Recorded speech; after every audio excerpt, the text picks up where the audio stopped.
Innal hamdalillah nahmaduhu wa nasta'inuhu wa nastaghfiruhu wa natubu ilaihi wa na'udzu billahi min syururi anfusina wa min sayyiati a'malina may yahdihillahu fala mudilla lahu wa may yudlil fala hadiyalah wa asyhadu an la ilaha illallah wahdahu la syarikalah wa asyhadu anna Muhammadan abduhu wa rasuluhu la nabiyya ba'dah. Ya ayyuhalladzina amanu taqullaha haqqa tuqatih wa la tamutunna illa wa antum muslimun. Fa inna asdaqal hadithi kitabullah wa khairal huda huda Muhammadin sallallahu alaihi wasallam wa syarrul umuri muhdatsatuha wa kullu muhdatsatin bid'ah wa kullu bid'atin dhalalah wa kullu dhalalatin finnar. Hadirin dan hadirat yang dirahmati oleh Allah Subhanahu wa taala, ikhwan dan akhwat yang dimuliakan oleh Allah Subhanahu wa taala. Alhamdulillah pada pagi hari ini kita dipertemukan oleh Allah Subhanahu wa taala dalam rangka untuk mendekatkan diri kita kepada Allah Subhanahu wa taala, dan syukur dan pujian senantiasa kita panjatkan kepada Allah atas segala limpahan karunia.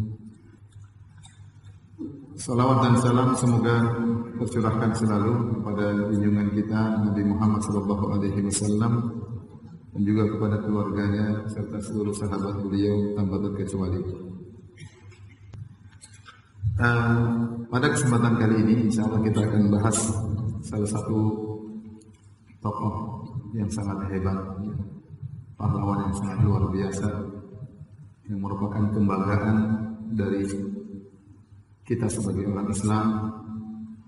Dialah Umar bin Khattab radhiyallahu taala anhu, yang mencintai Umar termasuk dari sunnah, sebagaimana dikatakan oleh Imam Ahmad rahimahullahu taala. Beliau meriwayatkan dari Masruq, dan Masruq adalah salah seorang ulama tabi'in. Beliau berkata, hubbu Abi Bakrin wa Umar wa ma'rifatu fadlihima minas sunnah. Mencintai Abu Bakar dan mencintai Umar dan mengenali keutamaan mereka berdua termasuk dari sunnah Nabi sallallahu alaihi wasallam. Oleh karenanya Ibnu Jauzi rahimahullah mengatakan, anna salaf kanu yu'allimuna auladahum hubba Abi Bakr wa Umar kama yu'allimunahum surata minal Qur'an. Para salaf dahulu mereka mengajari anak-anak mereka tentang cinta kepada Abu Bakar dan Umar sebagaimana mereka mengajari anak-anak mereka tentang surat dari Al-Quran. Ini menunjukkan perhatian besar mereka terhadap dua orang ini secara spesial, Abu Bakar dan Umar. Terlebih-lebih lagi, Rasulullah SAW telah mengatakan, iktadu billadaini min ba'di Abi Bakar wa Umar. Ikutilah dengan dua orang setelahku, yaitu Abu Bakar dan Umar. Rasulullah SAW menjelaskan, ikuti dua orang setelah Abu Bakar dan Umar. Dan ada hadis yang lebih umum, kata Nabi SAW, fa innahu may ya'ish minkum fasayara ikhtilafan katsira. Sungguhnya barang siapa yang hidup setelahku, dia akan melihat banyak perselisihan dalam masalah agama. Fa alaikum bisunnati, maka berpegang teguhlah dengan sunnahku, wa sunnatil khulafa'ir rasyidin, dan sunnahnya para khulafa'ir rasyidin al-mahdiyina min ba'di, yang mendapat petunjuk setelahku, yaitu Abu Bakar, Umar, Utsman dan Ali radhiyallahu taala anhum ajma'in. Ini semua menunjukkan pentingnya kita mengenal sirah para khulafa'ir rasyidin secara umum, terlebih-lebih lagi Abu Bakar dan Umar radhiyallahu taala anhum ajma'in. Sebelum kita berbicara tentang sirah atau perjalanan hidup Umar bin Khattab radhiyallahu anhu, perlu saya buka dengan penjelasan tentang keutamaan-keutamaan Umar bin Khattab radhiyallahu anhu. Karena penjelasan tentang keutamaan Umar termasuk sunnah dari perkataan Masruq rahimahullahu taala. Di antara keutamaan-keutamaan Umar radhiyallahu anhu, yang pertama tentang keimanan beliau, tentang ilmu beliau dan tentang agama beliau yang luar biasa.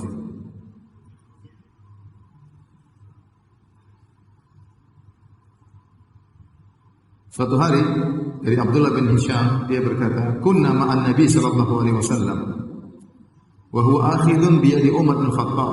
Suatu hari kami bersama Nabi sallallahu alaihi wasallam, lalu Nabi memegang tangan Umar. Faqala lahu Umar, lalu Umar berkata kepada Nabi, "Ya Rasulullah, wahai Rasulullah, la anta ahabbu ilayya min kulli syai'in illa min nafsi." Ya Rasulullah, engkau adalah orang yang paling aku cintai dari segala sesuatu kecuali dari diriku sendiri. Artinya Umar berkata, engkau lebih aku cintai daripada orang tuaku, daripada anakku, kecuali dari diriku, aku lebih cinta diriku daripada dirimu, wahai Rasulullah. Maka Nabi SAW berkata, "La walladhi nafsi biyadihi." Belum, wahai Umar, demi zat yang jiwaku berada di tangannya, hatta akuna ahabba ilaika min nafsik. Imanmu belum sempurna, demi Allah, sampai aku lebih kau cintai daripada dirimu sendiri, wahai Umar. Faqala lahu Umar, maka Umar berkata, "Fa innahu al-ana wallahi la anta ahabbu ilayya min nafsi." Demi Allah, wahai Rasulullah, sekarang engkau sungguh lebih aku cintai daripada diriku sendiri. Maka Nabi SAW kemudian berkata, "Al-ana ya Umar." Sekarang baru sempurna imanmu, wahai Umar. Nabi mempersaksikan tentang keimanan Umar. Maksudnya iman Umar sudah sempurna karena Umar lebih mencintai Nabi daripada dirinya sendiri. Di antara dalil yang menunjukkan tentang keutamaan ilmu Umar, suatu hari Rasulullah SAW bersabda, "Bainama ana naimun syaribtu." Kata Nabi SAW, suatu hari aku tidur, Rasulullah bermimpi. Syaribtu, yakni syaribtu laban, aku minum susu. Hatta anzura ila ar-rayyi yajri fi dhufri aw fi adfari. Aku minum susu sampai kenyang, hilang dahaga, sampai aku melihat kepuasan tersebut, hilangnya dahaga sampai mengalir di kuku-kuku, kata Nabi sallallahu alaihi wasallam. Summa nawaltu Umar, setelah itu aku berikan susu tersebut kepada Umar. Setelah Nabi minum susu sampai Nabi sudah puas, ya, sampai kepuasan tersebut terlihat di kuku-kuku Nabi sallallahu alaihi wasallam, ini Rasulullah mimpi. Kemudian Rasulullah SAW memberikan susu tersebut kepada Umar bin Khattab. Maka para sahabat bertanya, "Fama awaltahu?" Apa tafsiran mimpi Anda, wahai Rasulullah? Maka Rasulullah SAW berkata, "Al-ilm," yaitu ilmu.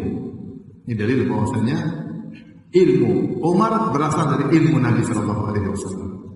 Ya, karena Nabi sallallahu alaihi wasallam minum susu, kemudian susunya dia berikan kepada siapa? Kepada Umar. Susu yang sama. Susu yang sama. Berarti ilmu Umar itu dari Nabi sallallahu alaihi wasallam.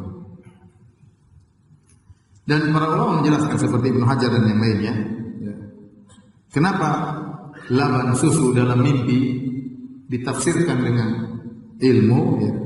Karena laban susu adalah gizi bagi jasad, sebagaimana ilmu adalah gizi bagi rohani. Namanya mimpi itu tidak kita lihat zahirnya, tapi perlu kita tafsirkan. Perlu kita tafsirkan. Sama seperti waktu Raja Mesir bermimpi, ya, bahwasanya ada sab'a baqaratin simanin ya'kuluhunna sab'un ijaz, bahwasanya ada 7 sapi yang gemuk dimakan 7 sapi yang kurus. Wa sab'a sumbulatin khudrin wa ukhra yabisat, dan ada 7 bulir yang hijau dan ada 7 bulir yang kering. Apa takwilnya? Takwilnya sapi yang gemuk adalah musim panen. 7 sapi yang kurus artinya musim kemarau selama 7 tahun. Jadi mimpi itu perlu ditakwil, bukan zahirnya. Bukan zahirnya. Sama seperti waktu Nabi Yusuf alaihissalam bermimpi, "Inni ra'aitu ahada asra kaukaban wasyamsa wal qamara ra'aituhum li sajidin." Aku melihat dalam mimpi ada 11 bintang, ada matahari, ada rembulan sujud kepadaku. Ini perlu ditakwil. Apa maksud dari 11 bintang? Ternyata 11 bintang adalah saudara-saudara kandungnya.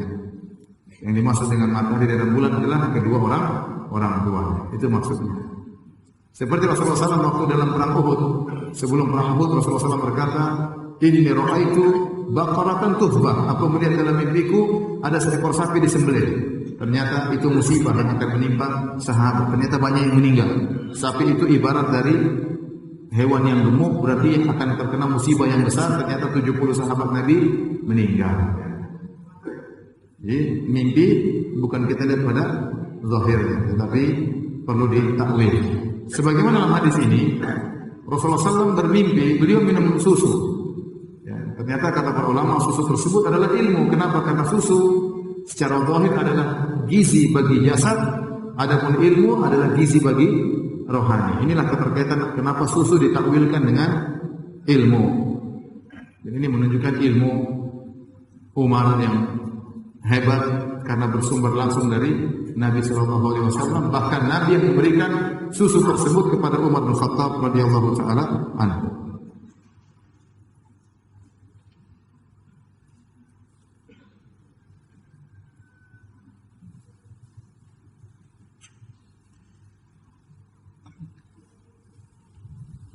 Kemudian juga dalam hadis yang diriwayatkan Imam Al-Bukhari tentang agamanya Umar, Rasulullah SAW juga pernah bermimpi tentang Umar.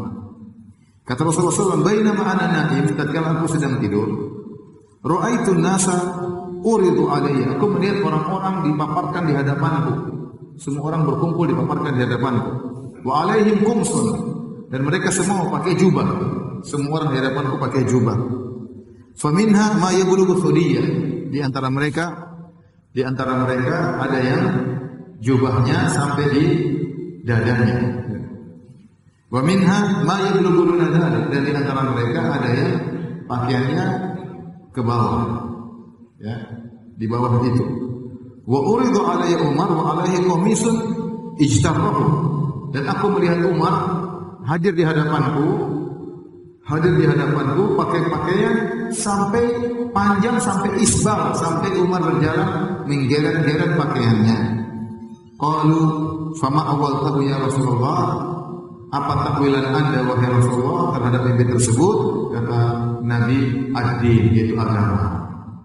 Jadi di antara tafsir kalau seorang dalam mimpinya Nabi menafsirkan baju dengan agama. Kenapa? Karena baju itu menutup aurat seseorang.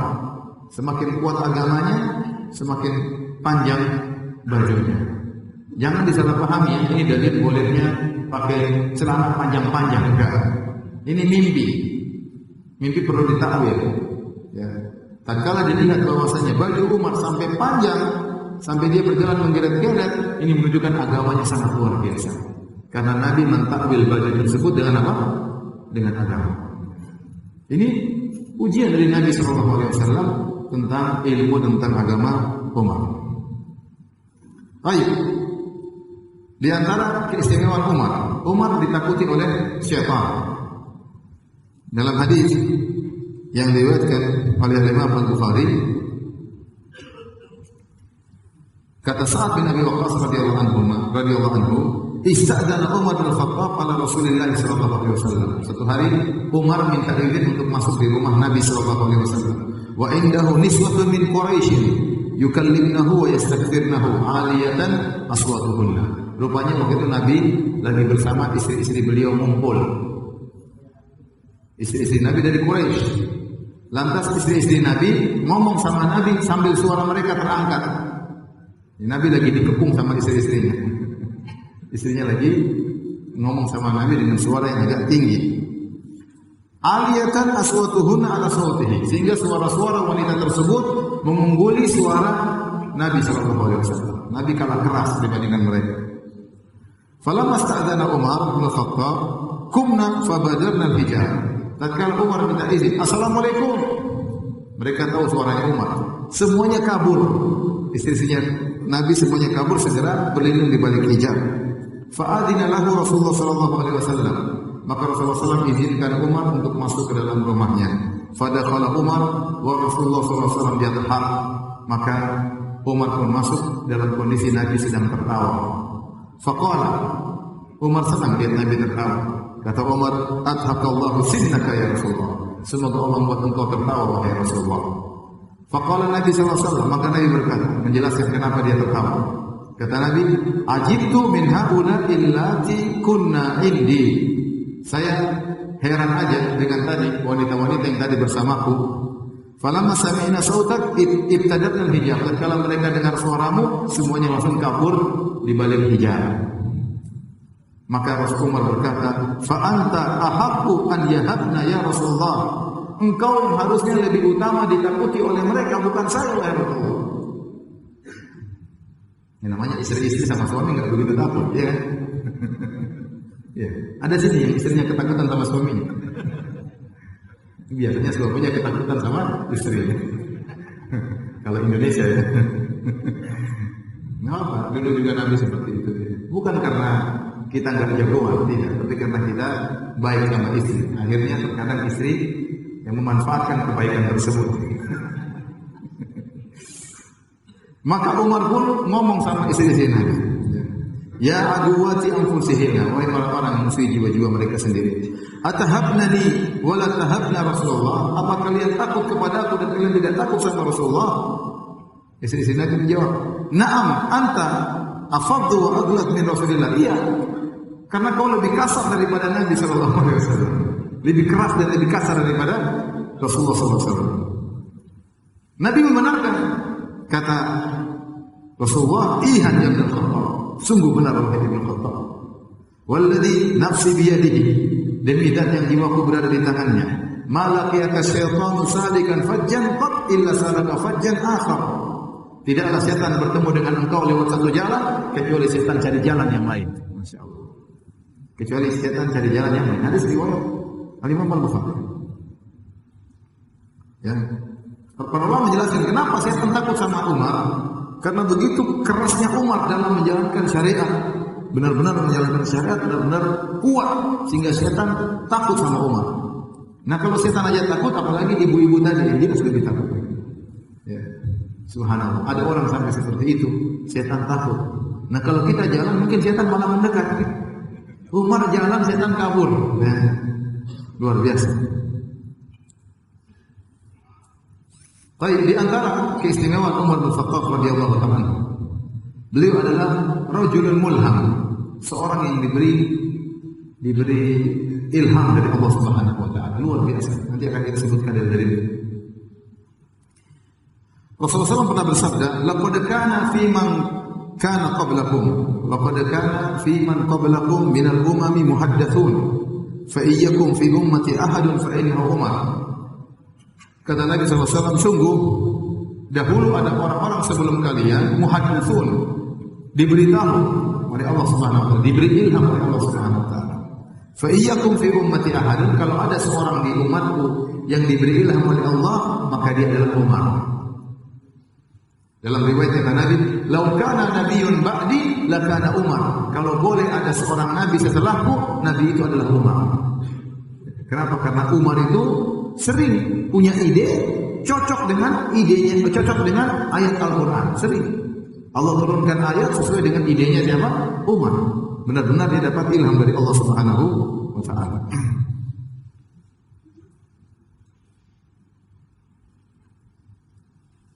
Nanti akan kita sebutkan tentang bagaimana ilham-ilham yang Allah berikan kepada Umar bin Khattab radhiyallahu taala anhu. Dalam hadis yang lain, Rasulullah SAW juga pernah bermimpi, kata Rasulullah SAW, "Ra'aitu fil manami anni anza'u bidalwi bakratin ala qalibin." Aku melihat dalam mimpiku, aku ngambil air.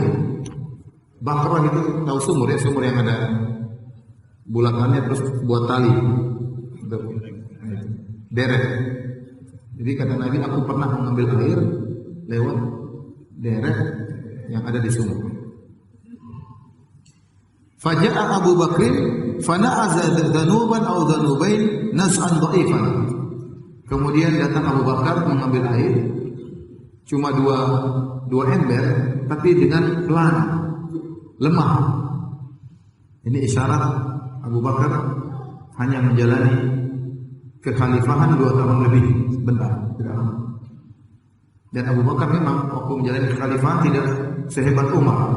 Kenapa? Karena di zaman Abu Bakar terjadi pergolakan stabilitas keamanan.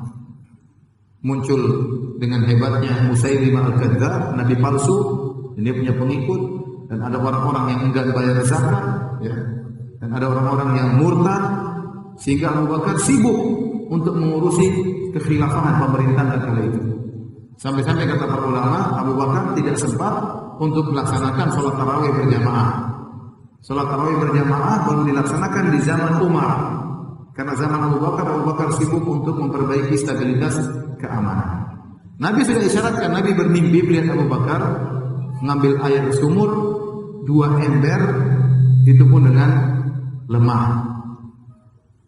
Kemudian kata Nabi SAW, wallahu yaghfiru lahu, semoga Allah mengampuninya. Kemudian kata Nabi SAW, summa ja'a Umar bin Khattab. Tiba-tiba datang Umar bin Khattab. Fastahalat gorban. Tiba-tiba ember yang itu yang digunakan untuk ngambil air jadi besar. Jadi besar. Falam ara Abu Qariyan yafri firyahu hatta rawan nas wa darabu bi'afan. Maka aku tidak pernah melihat seorang pun mengambil air seperti Umar. Mengambil air timbanya besar, banyak, akhirnya diambil, diberikan kepada orang-orang sampai orang-orang semua hilang dahaganya, sampai bukan cuma orang-orang diberikan air, bahkan diberikan kepada onta-onta mereka, sampai onta-onta mereka sudah puas minum air, kemudian diletakkan di kandang-kandang onta-onta tersebut. Ini isyarat bahwasanya khilafah Umar akan luas. Dan benar, di zaman Umar ekspansi kaum muslimin begitu hebat. Dan Umar menguasai kalau tidak salah lebih dari 20 tahun. Ya, 20 tahunan beliau menjalankan kekhilafahan. Setelah Umar meninggal dunia, baru kemudian dipegang oleh Utsman, itu pun terjadi gejolak, akhirnya Utsman dibunuh. Setelah Utsman dipegang oleh Ali, terjadi juga gejolak sampai Ali pun dibunuh radhiyallahu anhu ajma'in. Tetapi masa kejayaan umat Islam benar-benar jaya di zaman Umar bin Khattab radhiyallahu anhu.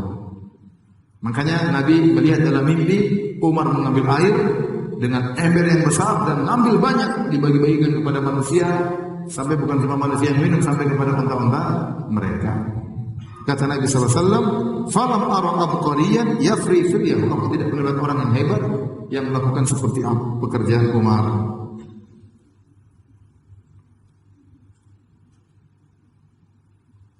Baik. Dalam hadis yang lain, Rasulullah SAW pernah melihat dia masuk dalam surganya, dalam surga, dan melihat istananya Umar. Kata Rasulullah SAW, ra'aituni, aku melihat diriku, dakhaltul jannah, aku masuk di surga. Fa idza ana bir Rumaisah, imraati Abi Talha. Tiba-tiba aku bertemu dengan Rumaisah, istrinya Abu Talha. Kemudian aku mendengar suatu bunyi, aku bertanya, apakah ini? Qalu hadza Bilal, ini adalah Bilal. Siapa ini? Bilal. Ra'aitu qasran, kemudian kata Nabi SAW, ra'aitu qasran bi fina'ihi jariyatun. Tiba-tiba aku melihat istana di surga. Di pelatarannya ada wanita gadis, wanita remaja. Faqultu liman hadza? Aku bertanya, mungkin Nabi bertanya kepada malaikat atau kepada Allah, ini istananya siapa di surga ini? Faqalu, maka jawaban mereka menjawab, li Umar, ini istananya Umar di surga. Fa aradtu an adkhulahu fa anzur ilaihi. Aku ingin masuk, ingin tahu istananya Umar kayak apa. Kata Nabi SAW. Fa dzakartu, ini Nabi ngomong ini di depan Umar. Nabi cerita. Jadi Umar, saya masuk surga. Ternyata di surga ada istanamu. Di depannya ada gadis. Mau saya masuk, enggak jadi. Kenapa? Fadzakartu ghairat, saya mau pencemburu, saya mau masuk. Nanti cemburu masuk, nanti masuk ketemu bidadari-bidadarimu ya. Jadi Nabi tidak mau masuk. Kenapa? Kata Nabi, fadzakartu ghairataka, aku ingat kau itu pencemburu. Faqala Umar, bi abi ummi wa ummi ya Rasulullah, alaika aqar. Kata Umar bin Khattab, wahai Rasulullah, ya, aku menjadikan ayah dan ibuku tebusan bagimu. Apakah aku cemburu kepada engkau, wahai Rasulullah? Aku tidak akan cemburu. Artinya kata Umar, masuk saja, kenapa enggak masuk? Dalam riwayat yang lain, Rasulullah SAW berkata, bainama ana naimun ra'aituni fil jannah. Tatkala aku tidur, aku bermimpi, aku tiba di surga. Dan kita tahu mimpinya para nabi adalah wahyu. Mimpinya para nabi semuanya benar dan wahyu. Aku bermimpi, aku masuk surga. Fa idza imra'atun tatawaddau ila janibi qasrin. Tiba-tiba aku melihat seorang wanita sedang berwudu di sisi suatu istana. Faqultu liman hadzal qasr? Aku bertanya, ini istana milik siapa? Qalu li Umar, kata mereka milik Umar. Fa dzakartu ghairatahu wa walaitu mudbiran. Aku pun ingat tentang gairahnya Umar, yaitu cemburunya Umar, maka aku pun pergi meninggalkan istana tersebut. Umar waktu mendengar cerita tersebut, fa baka Umar pun menangis. Kemudian dia berkata, "A'alaika aghar ya Rasulullah, apakah aku cemburu kepada engkau wahai Rasulullah?" Masuk saja, enggak usah. Jadi ini dalil bahwa Umar masuk surga. Bahkan istananya sudah ada. Karena di antara akidah Ahlussunnah wal Jamaah, surga sudah ada. Cuma penghuninya yang belum ada. Surga sudah ada, sudah disiapkan. Allah berfirman, "U'iddat lil muttaqin." Allah siapkan surga bagi orang-orang yang bertakwa. Jadi Allah siapkan surga, tinggal dimasuki. Saya sering sampaikan, kalau ada bos berkata kepada anak buahnya, "Wahai anak buahku, kerjalah yang baik. Kalau kau kerja yang baik nanti tahun depan saya bangunkan rumah buat kamu." Ini penawaran pertama. Penawaran kedua atau bos yang kedua berkata, anak buah, kamu kerja yang baik. Kalau kamu kerja yang baik tahun depan kamu masuk rumahnya sudah ada, ini kuncinya. Tinggal masuk. Lebih menarik yang mana? Mau dibangunkan atau rumahnya sudah ada? Sudah ada, tinggal masuk. Nah, surga itu sudah ada. Ya, surga itu sudah ada. Makanya Allah mengatakan wa usrifatil jannatu lil muttaqina ghairu ba'id. Pada hari kiamat kelak di surga didekatkan. Allah tidak mengatakan diciptakan, sudah ada, tapi didekatkan kepada orang-orang beriman agar tidak jauh dari mereka. Mereka mudah masuk surga tanpa harus jauh. Jadi Nabi pernah melihat istananya Umar bin Khattab di surga.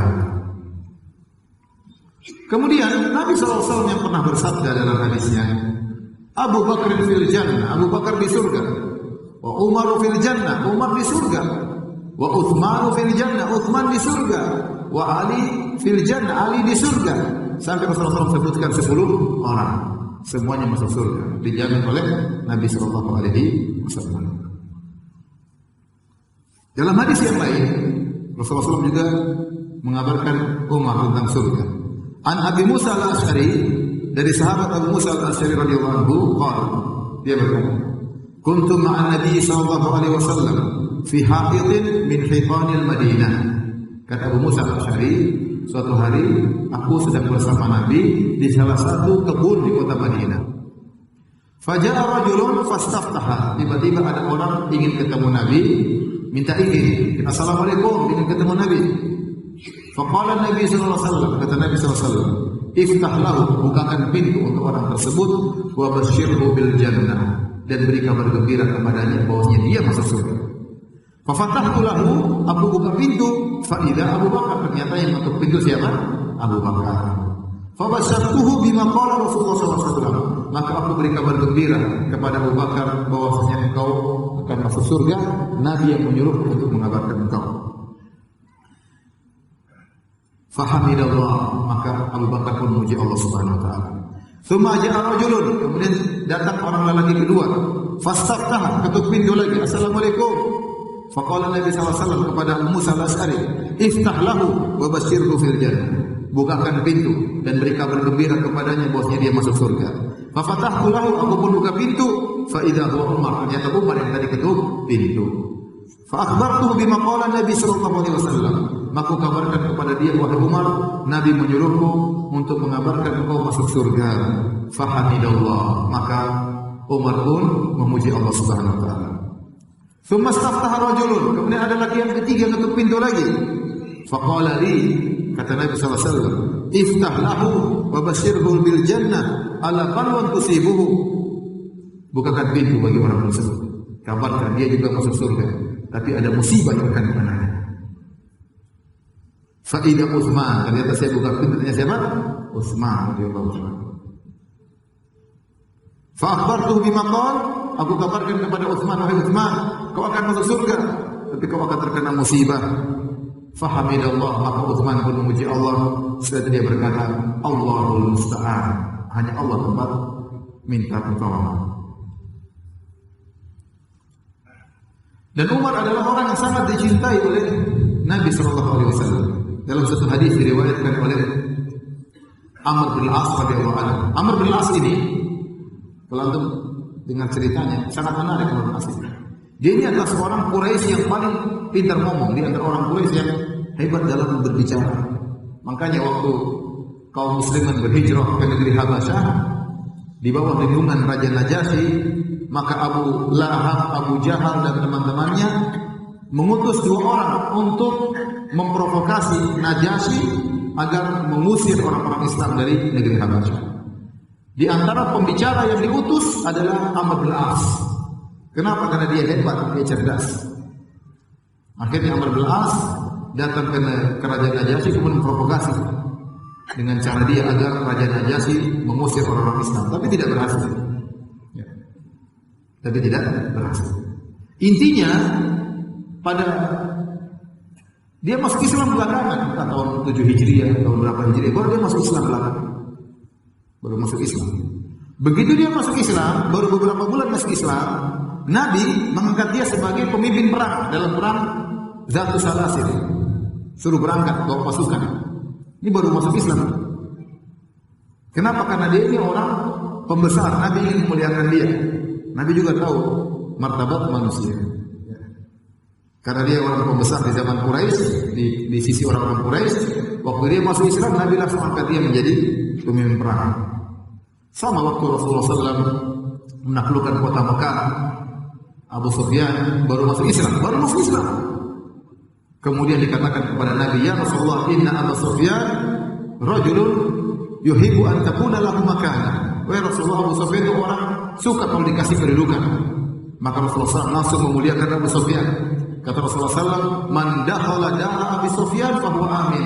Barang siapa masuk rumahnya Abu Sufyan, dia selamat. Maka semua orang segera masuk ke rumah Abu Sufyan. Sampai rumahnya enggak cukup. Ya Rasulullah, rumah enggak cukup. Rasulullah mengatakan barang siapa yang masuk Masjidil Haram, selamat. Jadi Rasulullah SAW bermuamalah dengan manusia sesuai dengan kedudukan mereka. Orang kaya tidak sama dengan orang miskin dalam bermuamalah. Yang muda dengan tua tidak sama, disamakan oleh Nabi SAW. Lihat kondisi mereka. Di antara orang yang hebat di sisi orang-orang Quraisy adalah Amr bin Al-As radhiyallahu anhu. Begitu dia masuk Islam, dia disuruh jadi pemimpin perang. Dan ini terjadi kasus ya, di perang anak buahnya siapa? Ada Abu Bakar, ada Umar. Abu Bakar dan Umar sudah lama masuk Islam. Abu Bakar masuk Islam sudah berapa tahun sebelum dia? 13, 20 tahun sebelum Amr bin Al-As masuk Islam. Abu Bakar sudah masuk Islam 20 tahun sebelum itu. Tapi strategi Nabi mungkin ingin mengangkat ya kejiwaan Amr bin Al-As, dia akan jadi pemimpin perang. Anak buahnya diantaranya Abu Bakar dan Umar. Sampai waktu tibanya sholat, Amr bin Al-As jadi imam. Orang-orang protes. Ente baru masuk Islam jadi imam. Di belakang kita ada Abu Bakar, ada Umar. Saya jadi imam. Waktu itu apa? Amr bin Al-As junub. Terus dia kedinginan, dia tidak mandi. Dia hanya tayamum, kemudian dia sholat. Orang semakin gelisah. Ini baru masuk Islam, junub, tidak mandi, jadi imam. Gelisah kan? Jadi ceritanya yang menarik Amr bin Al-As. Intinya, itu semua ini ada sampingan. Intinya Amr bin Al-As, waktu dia diangkat menjadi pemimpin dan anak buahnya ada Umar, ada Abu Bakar, terbetik dalam hatinya. Luar biasa, Nabi mungkin sangat sayang kepada saya. Nabi mungkin sangat cinta kepada saya. Sampai aku dijadikan pemimpin anak buahku Abu Bakar dan Umar. Ini kata para ulama dalil bahwasanya Nabi luar biasa dalam bermuamalah. Sampai-sampai Amr bin Al-As merasa dia yang paling dicintai. Padahal bukan. Jadi Nabi memang murah senyum, sangat ramah, sampai orang diajak yang bergaul dengan Nabi merasa sangat dekat dengan Nabi. Padahal tidak. Ya. Akhirnya Amr bin Al-As memberanikan diri untuk bertanya. Ya Rasulullah, ayun nasi ahabu ilaihi? Ya Rasulullah, siapa orang yang paling kau cintai? Dia ingin Nabi menjawab, ente gitu. Itu keinginannya. Dia ingin cek, ya Rasulullah, siapa orang yang paling kau cintai? Kata Rasulullah SAW, Aisyah istriku. Minar rijal, yang saya itu laki-laki. Ya Rasulullah, siapa laki-laki yang paling kau cintai? Kata Rasulullah, Abuha, bapaknya Abu Bakar. Jangan Abu Bakar. Yang kedua Nabi siapa? Umar. Bukan dia. Yang ketiga, yang keempat, bukan dia juga. Kata Amr bin As, fa'adda di jalan. Kemudian Nabi menyuruh beberapa orang. Saya tidak boleh ditanya lagi, kata Amr bin As. Saya khawatir saya orang terakhir yang dicintai oleh Nabi. Tapi intinya, lelaki yang paling dicintai oleh Nabi Abu Bakar, kemudian siapa? Umar. Oleh karenanya Umar adalah orang yang paling dicintai oleh Nabi setelah Abu Bakar. Makanya waktu Umar dalam kondisi ditikam oleh Abu Lu'lu' al-Majusi, kemudian terbelah perutnya sampai 3 kali tikaman dan dia akan meninggal dunia, maka datang Ali bin Abi Thalib radhiyallahu anhu memuji Umar, mengatakan betapa sering saya mendengar Nabi berkata, dakhaltu ana wa Abu Bakar wa Umar wa kharajtu ana wa Abu Bakar wa Umar. Sungguh bahagia engkau wahai Umar, betapa sering aku mendengar Rasulullah bercerita, aku masuk bersama Abu Bakar dan Umar. Artinya Nabi sering bersama Abu Bakar dan Umar. Aku keluar dari satu kampung bersama Abu Bakar dan Umar. Berarti Nabi sering sekali bersama Abu Bakar dan Umar. Dalam satu hadis Rasulullah SAW naik di atas Gunung Uhud bersama Abu Bakar, bersama Umar, bersama Utsman. Kemudian Gunung Uhud fartajafa Uhud, Gunung Uhud bergetar. Nabi berkata, "Uskun ya Uhud, fa inna ma 'alaika nabiyyun wa siddiqun wa syahidan." Wahai Gunung Uhud, tenanglah engkau. Sungguh yang berada di atasmu adalah seorang nabi, seorang siddiq itu Abu Bakar, wa syahidan, dan 2 orang yang mati syahid. Yaitu Abu Bakar, itu Umar dan siapa? Utsman. Karena dua-duanya mati syahid. Umar dibunuh oleh Abu Lu'lu' al-Majusi dari Persia. Adapun Utsman dibunuh oleh para pemberontak tatkala dia sedang baca Al-Qur'an. Baik. Di antara keistimewaan Umar bin Khattab radhiyallahu anhu, berapa kali Umar bin Khattab radhiyallahu anhu idenya disepakati oleh Allah Subhanahu wa taala.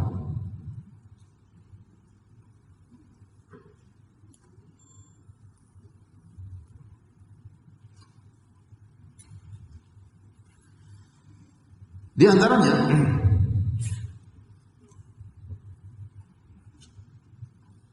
kata Umar, dia pernah berkata, "Wafaqtullah ta'ala fi salatin." Aku pernah sepakat menyepakati Allah, idenya disepakati oleh Allah dalam 3 perkara. Suatu hari qultu ya Rasulullah, dia pernah berkata kepada Nabi, "Law ittakhadha min maqami Ibrahim musalla." Ya Rasulullah, bagaimana kalau aku menjadikan maqam Ibrahim sebagai tempat salat bagi orang salat umrah, salat di belakang maqam Ibrahim? Maka Allah pun turunkan ayat, "Wattakhidhu min maqami Ibrahim musalla." Bayangkan, idenya Umar disepakati oleh siapa? Allah SWT. Bukan Nabi yang sepakat, Allah yang sepakat. Ente kasih ide sama Ustaz aja, Ustaz belum tentu dengar. Ustaz saya punya ide, enggak menarik. Sesuai ide, enggak menarik. Ini yang sepakat langsung siapa? Allah Subhanahu wa taala. Ide tersebut disampaikan kepada Nabi, yang sepakat bukan Nabi, yang sepakat siapa? Allah Subhanahu wa taala. Demikian juga Umar pernah berkata, "Ya Rasulullah, yadkhul 'alaika al-barr wal fajr, falau amarta ummahatil mu'minin bil hijab." Ya Rasulullah, orang ketemu dengan kau ada yang baik, ada yang buruk. Kenapa kau enggak suruh istri-istrimu pakai hijab? Biar enggak kelihatan oleh mereka. Jadi Umar ini saking dekatnya dengan Nabi, sampai dia masuk dalam sebagian urusan keluarga Nabi. Ya Rasulullah, istri-istrimu suruh pakai hijab. Kita ngapain urusan saya? Kalau kita mungkin begini, Rasulullah SAW saking dekatnya dengan Umar, kita kan nggak mau istri kita diurusin orang, gitu kan? Tapi Umar karena sayangnya kepada Nabi dan saking dekatnya dengan Nabi, dia kasih ide. Ya Rasulullah, bagaimana kalau istri suruh pakai jilbab, pakai hijab? Maka kemudian turunlah ayat hijab. Dahulu wanita tidak pakai jilbab, baru kemudian turun ayat tentang jilbab. Maka tidak benar orang mengatakan bahwasanya jilbab itu tradisi Arab. Justru tradisi Arab dulu tidak pakai jilbab. Setelah datang Nabi SAW baru turun ayat mewajibkan apa? Jilbab. Paham? Kemudian juga yang ketiga, Kata Umar, "Wa balaghani mu'atabatun Nabi sallallahu alaihi wasallam ba'd azwajih." Sampai kabar kepadaku Nabi sempat menegur sebagian istri-istrinya. Ada istri Nabi yang dimarah oleh Nabi sallallahu alaihi wasallam. Fadaqaltu alaihinna, kata Umar, saya pun ketemu istri-istri Nabi seluruhnya. Umar datang satu persatu. Ini urusan rumah tangga Nabi. Umar datang. Tadi saking dekatnya Umar dengan siapa? Rasulullah. Kalau kita enggak ingin rumah tangga kita diurusin orang. Maka Umar berkata kepada istri-istri Nabi, "In tahaitunna aw la yubaddilanna Allahu rasulahu khairan minkunna." Wahai istri-istri Nabi, kalian berhenti. Jangan bikin Nabi marah. Kalau kalian tidak berhenti, Allah akan menggantikan istri-istri yang lebih baik daripada kalian. Kata Umar, "Hatta ataitu ihda nisa'ihi." Aku pun datang kepada salah satu istri Rasulullah. Kemudian istri Nabi itu berkata, "Ya Umar, ama fi Rasulillah sallallahu alaihi wasallam ma ya'idu nisa'ahu." Wahai Umar, intinya kenapa ente ikut-ikutan? Bukankah Nabi sudah cukup nasihat istri-istrinya? Kenapa Anda ikut-ikutan nasihati kami? Jadi istri Nabi ini enggak suka dengan Umar ikut campur. Hatta ta'idhuhunna anta. Kenapa ente yang harus nasihati istri-istri Nabi? Cukup Nabi yang kasih nasihat. Ternyata Allah turunkan firman Allah persis seperti perkataan Umar.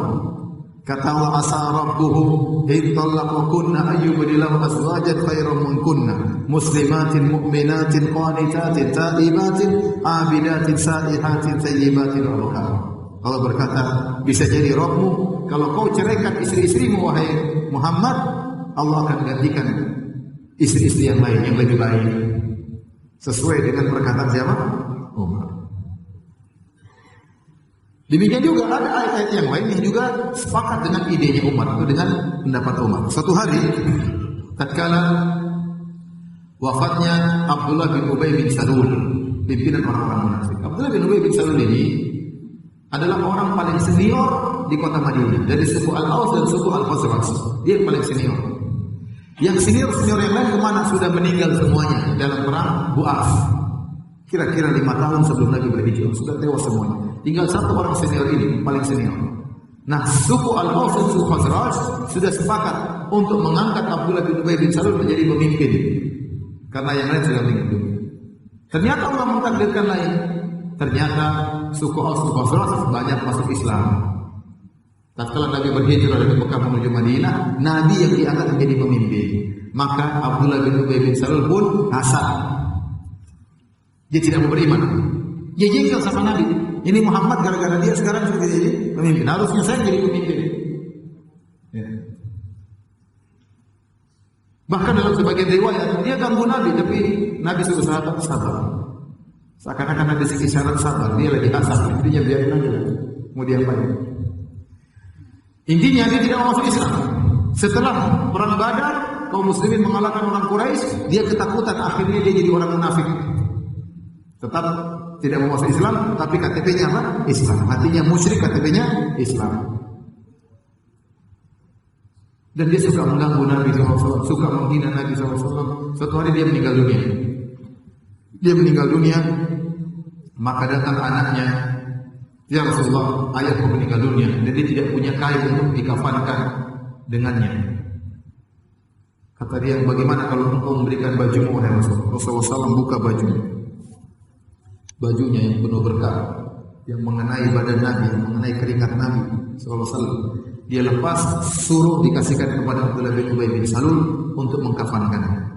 Ini Nabi SAW luar biasa, hatinya lembut, tidak dendam, tidak mengatakan mampus sudah munafik, mati miskin lagi, enggak. Kenapa? Karena anak ini orang Islam, sahabat. Nabi memuliakan dia. Nabi tidak dendam. Anaknya yang muslim ini minta, Nabi kasih.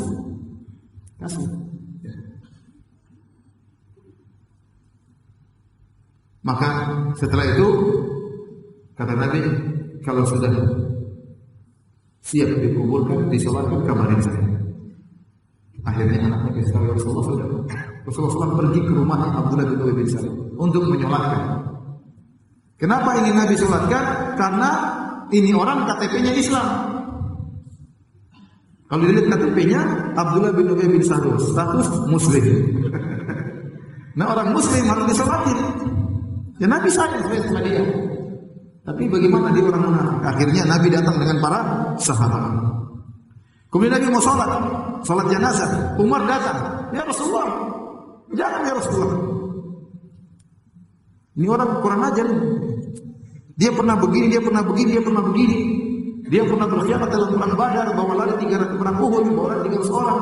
Dia pernah mengatakan akan mengusir Anda dari kota Madinah. Dia pernah begini, pernah begini. Umar ingatkan semua keburukan orang ini. Kata Rasulullah, minggir kau Umar, saya mau sholat, minggir. Umar terus bilang, ya Rasulullah, minggir Rasulullah. Akhirnya Umar mengingatkan. Kata Rasulullah, akhir anni ya Umar, minggir kau Umar. Kemudian Umar berkata, ya Rasulullah, qad qila, telah dibukankah dikatakan Allah melarang kita menyolatkan orang-orang munafik. Nabi masih menjawab. Nabi semangat untuk menyolatkan Abdullah bin Ubay bin Salul. Kata Nabi, qad qila li, Allah telah berkata kepadaku, istaghfir lahum aw la tastaghfir lahum, in tastaghfir lahum 70 maratan fala yaghfirullahu lahum. Kata Allah kepada Nabi, kalau kau mohon ampunan bagi mereka orang-orang munafik,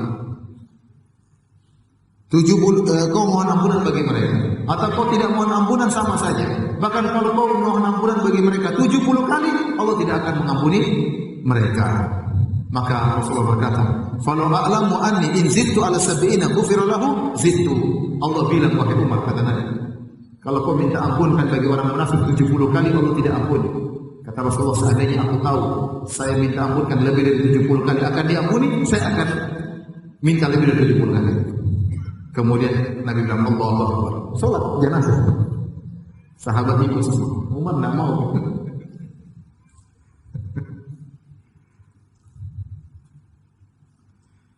Kemudian Rasulullah jalan bersama jenazah ini menuju ke kuburan. Ya. Kata Umar, fa'ajibtu li, aku heran tentang diriku tatkala ini. Wali jur'ati ala Rasul, saya juga heran kenapa saya berani negur-negur Nabi. Umar juga heran, kenapa saya berani sekali? Kenapa saya negur-negur Nabi? Sudah. Wallahu Rasulullah, saya juga tidak tahu kenapa saya begitu pada hari tersebut. Fa wallahi ma kana illa yasiran. Tidak lama kemudian, demi Allah kata Umar, nazalat hatanil ayatan, tiba-tiba turun dua ayat. Wala tusalli ala ahadin minhum mata abadan wala taqum ala qabri. Jangan salatin orang munafik sama sekali dan jangan berdiri di kuburan. Subhanallah. Ternyata Allah setuju dengan siapa? Umar. Ya mungkin Umar diberi ilham oleh Allah untuk berani hari itu. Biasanya dia enggak berani. Ini contoh, ternyata Allah sepakat dengan idenya Umar. Contoh yang lain seperti tatkala kisah perang Badar. Ya. Jadi waktu di perang Badar, orang-orang musyrikin kalah dalam perang tersebut. Sehingga akhirnya banyak di antara mereka yang tewas. Abu Jahal tewas, tokoh-tokoh pembesar orang-orang Quraisy tewas. Setelah itu banyak orang-orang yang ditawan. Di antara yang ditawan adalah dari Bani Hashim. Dari Bani Hashim, dari Ahlul Bait sendiri. Tapi masih kafir. Di antaranya Al-Abbas bin Abdul Muttalib, paman Nabi. Di antaranya Aqil bin Abi Thalib, sepupunya Nabi, sepupunya Ali. Di antaranya beberapa orang. Akhirnya ditawan. Waktu itu Nabi SAW bermusyawarah dengan para sahabat. Apa yang kita lakukan dengan tawanan-tawanan ini? Rasulullah ajak ngobrol Abu Bakar, Umar, Utsman dan Ali. Bagaimana menurut kalian? Ini tawanan-tawanan mau diapain? Mereka kalah dalam perang, diikat, ditawan. Kemudian Rasulullah bertanya kepada Umar, "Mata ya Ibn al-Khattab, bagaimana menurutmu wahai Umar?" Kata Umar, "Ara antumakkinani min fulan fa adribu unuqahu wa tumakkina aliyan min aqil fa yadribu unuqahu wa tumakkina Hamzah min fulan fa yadribu unuqahu hatta ya'lam Allah annahu laysa fi qulubina hawadatun musyrikin haula'i sanadiduhum wa immatuhum wa qadatuhum." Umar idenya kencang. Ya Rasulullah, menurut saya itu kerabat saya bunuh. Ali suruh bunuh saudara kandungnya, Aqil, bunuh. Hamzah bunuh Abbas, saudaranya bunuh. Setiap orang bunuh kerabatnya agar Allah tahu tidak ada basa-basi antara kami dengan orang musyrik. Itu idenya Umar. Ide yang paling mengerikan. Umar tidak main-main masalah itu. Itu idenya Umar. Kemudian Rasulullah bertanya, dan Rasulullah tidak tertarik dengan pendapatku. Dan Rasulullah bermusyawarah dengannya, ternyata idenya Abu Bakar adalah tidak usah. Itu kerabat kita. Ya udah kita ambil tebusan, kita bebaskan mereka. Minta tebusan dari orang Quraisy untuk kita bebaskan mereka. Akhirnya Rasulullah ikut idenya Abu Bakar dan tidak tertarik dengan idenya siapa? Umar. Ini ijtihad. Kalau bukan ijtihad, Rasulullah tidak akan musyawarah. Jadi dalam urusan agama, terkadang wahyu dari Allah, terkadang ijtihad. Dalam banyak masalah peperangan, Nabi bermusyawarah. Berarti tidak ada wahyu. Termasuk dalam hal ini. Akhirnya Nabi setuju dengan idenya Abu Bakar. Dia pun Rasulullah pun mengambil apa? Tebusan untuk menebus orang-orang tadi. Falamma kana minal ghadi, tatkala besoknya kata Umar, godautu ila Nabi sallallahu alaihi wasallam fa idza huwa qa'id Abu Bakar wa huma yabkiyan. Aku bertemu Nabi dengan Abu Bakar, ternyata keduanya sedang menangis. Qultu ya Rasulullah, ma yubkika anta wa sahibak?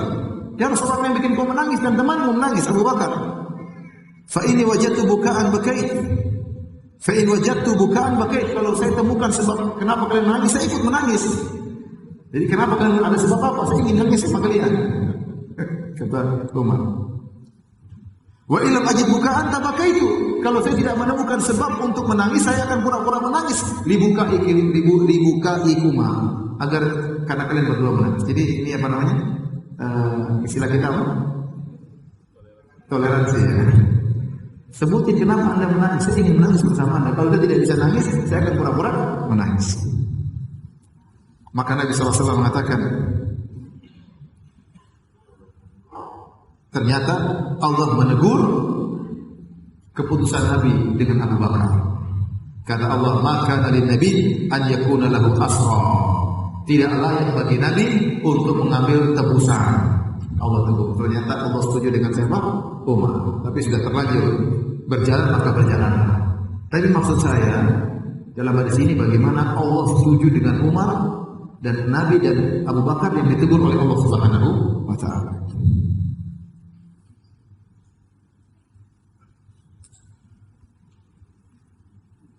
Sama. Waktu ayat juga turun tentang masalah khamar. Khamar itu tidak turun langsung haram.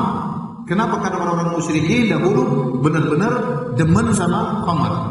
Khamar itu lambang kekayaan, lambang kesuksesan, lambang keberhasilan. Kalau orang sudah punya minum khamar tiap hari, ini orang sukses. Karena khamar harus beli. Makanya dalam syair-syair orang-orang jahiliyah ada disebut dengan abiyatul khamriyah. Syair-syair berkaitan dengan khamar, khusus khamar. Tentang warnanya khamar, tentang cawannya khamar, tentang khamar ini, khamar anu ya. Karena mereka demen sama apa? Khamar. Sehingga saking demennya mereka sama khamar, pengharaman khamar tidak langsung sekaligus tapi bertahap. Lama baru diharamkan khamar, tidak langsung. Tatkala turun firman Allah, yas'alunaka 'anil khamri wal maisir. Mereka bertanya kepada kau tentang judi dan khamar. Maka Umar berdoa, Allahumma bayyin lana fil khamr bayanan syafiyan, ya Allah. Turunkanlah penjelasan tentang khamar dengan penjelasan yang jelas. Maka turunlah firman Allah Subhanahu wa taala, ya ayyuhalladzina amanu la taqrabus salata wa antum sukara. Wahai orang beriman, janganlah kalian mendekati salat sementara kalian dalam kondisi mabuk. Ya.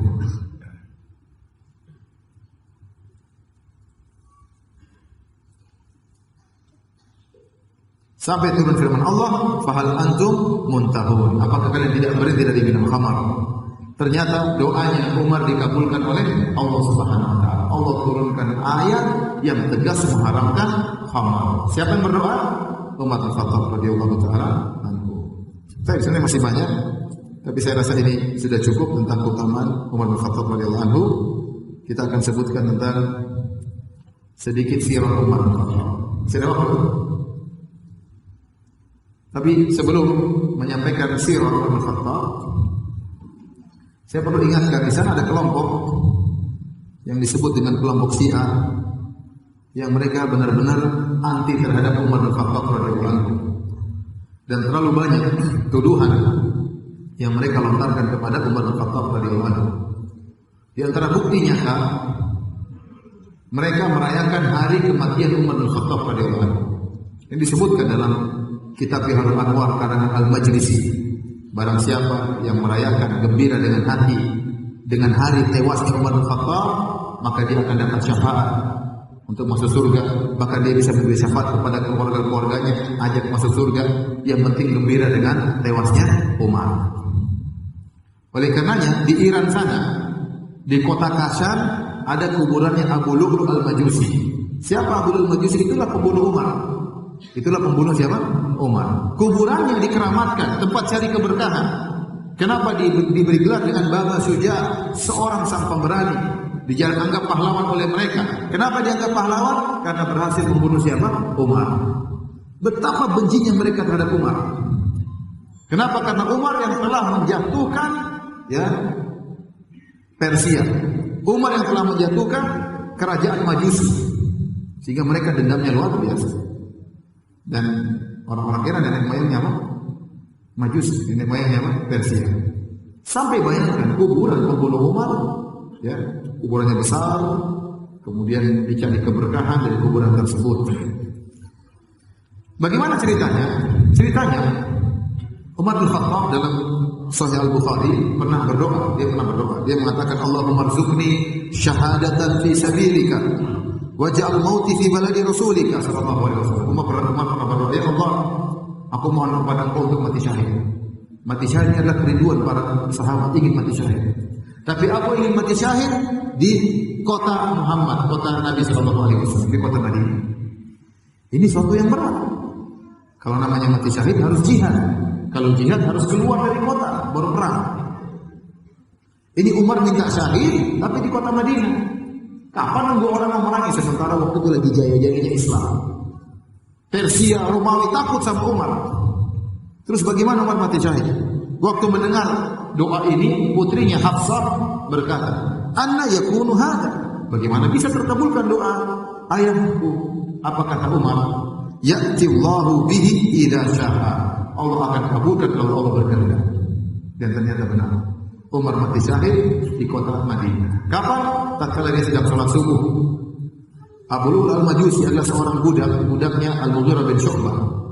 Umar sudah baik, orang kafir boleh tinggal di kota Madinah, dikasih pengamanan, dikasih pekerjaan. Kemudian dia berkhianat. Waktu Umar sedang sholat subuh, dia tidak langsung tikam, tunggu. Ada yang mengatakan rakaat kedua baru ditikam. Umar sholat, mungkin ada jemaah yang terlambat. Abu Lu'lu' al-Majusi sudah siapin apa namanya? Pedang, belati. Kemudian waktu rakaat kedua Umar lagi baca Al-Quran, lagi berdiri, ditikam Umar dengan 3 tikaman.